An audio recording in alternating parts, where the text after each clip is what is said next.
So yun mga kapindot, welcome back sa aking YouTube channel, Kapindot Moto TV. For today's video mga kapindot ay pupunta nga pala ako ng LTO. Babalikan ko yung papel nito ni Beperman, kasi iniwanan ko lang doon kanina sa tropa. Biniling ko sa kanya na siya na munang bahala at ako ay uuwi lang muna, gawa ng galing pa ako sa trabaho, pa ako nakapag-bis at di rin nakapag-almusal, kaya umuwi muna ako saglit. Sabi niya sa akin balik ka dito mga alas 3, kaya nakatulog pa ako ng mga 2 oras siguro mga kapindot. Nakatulog ako ng mga 2 oras. So nag-text na siya sa akin na okay na yung papel, kaya pinapapunta niya na ako. So kaya ngayon mga kapindot, bibiyahe na tayo papuntang LTO Imos, sa may bagong LTO. Tara mga kapindot.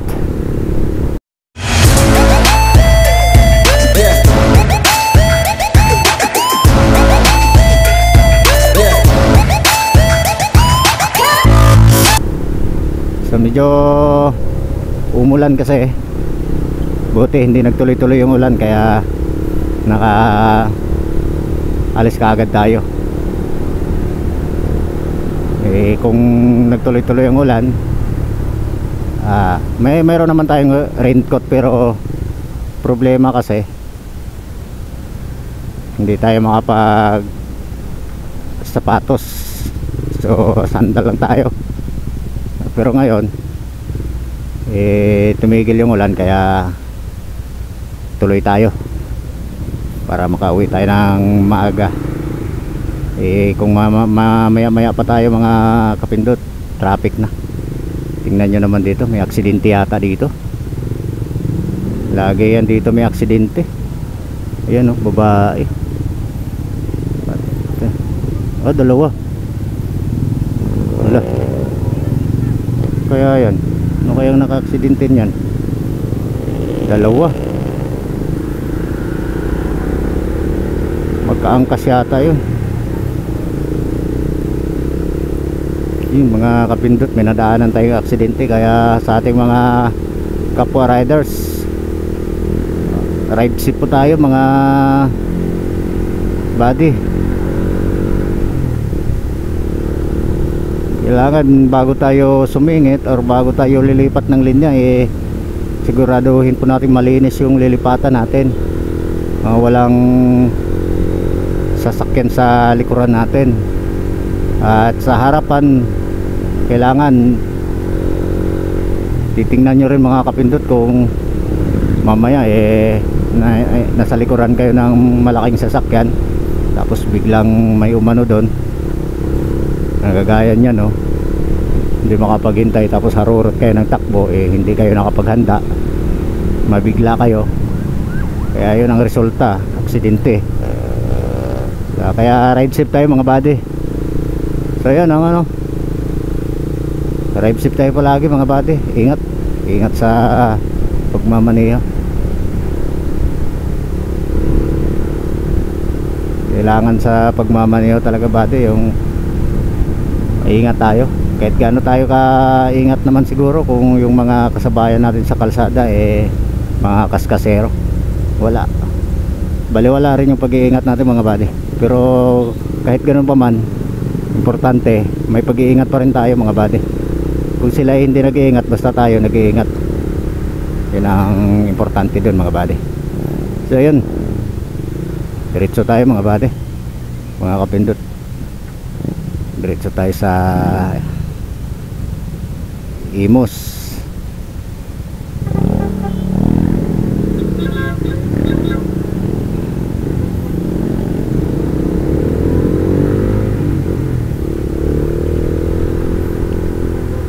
So meron kasi ibang mga riders mga buddy na kung makapagmotor, akala mo mga magagaling talaga. Kaya kung saan nalusot, saan nasulpot, di nila alam na may aksidente silang madadali.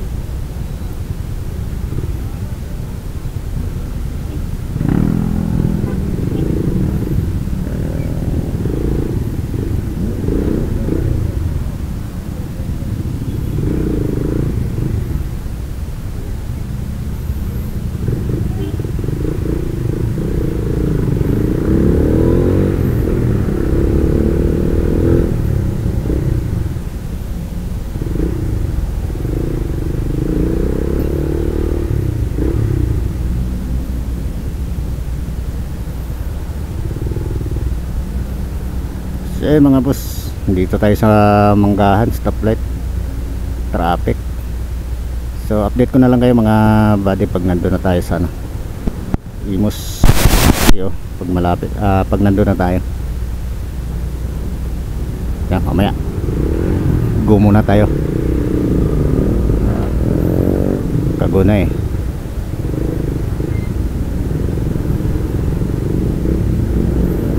Shoutout Chip.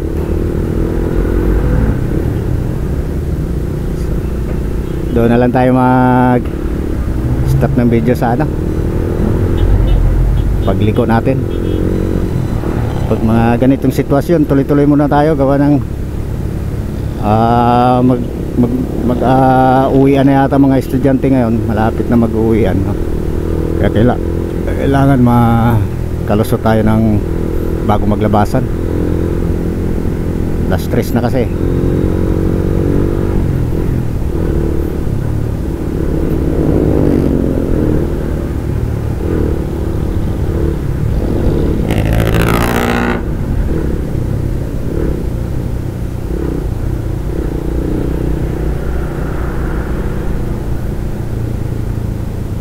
Ganito talaga dito sa sa Gentry.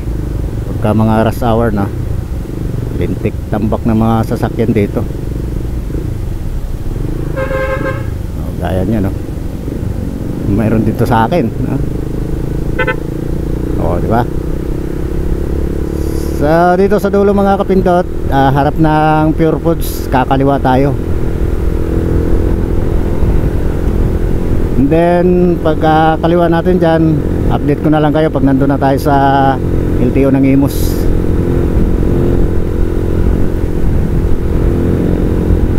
Na pakahaba ng video natin kung hindi natin ikakat ang biyahe natin.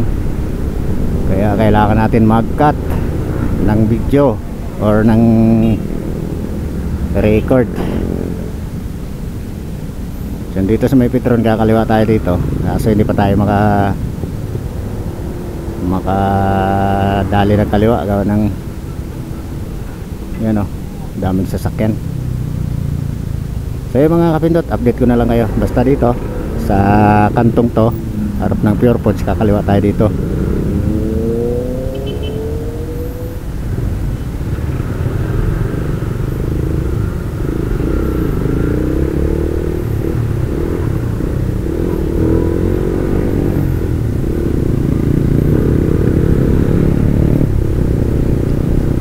Kaya mga kapindot, update ko na lang kayo, pabalik-balik na tayo nito. Update ko na lang kayo mga kapindot para di umaba yung video natin.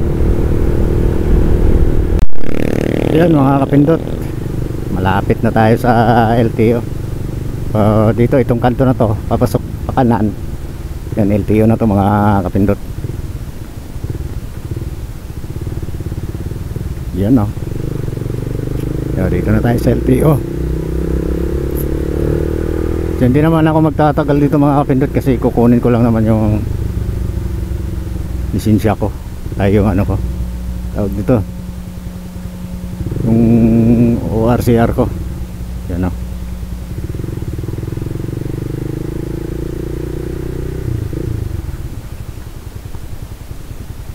patayin ko muna yung mga kapindot.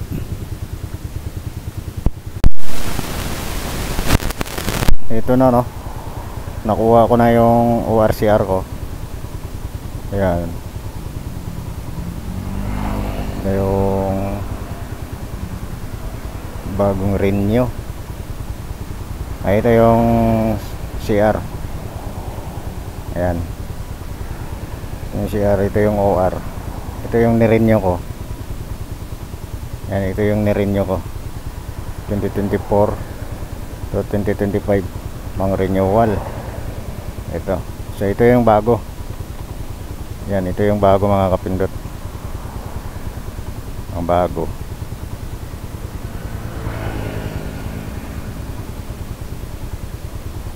Ito,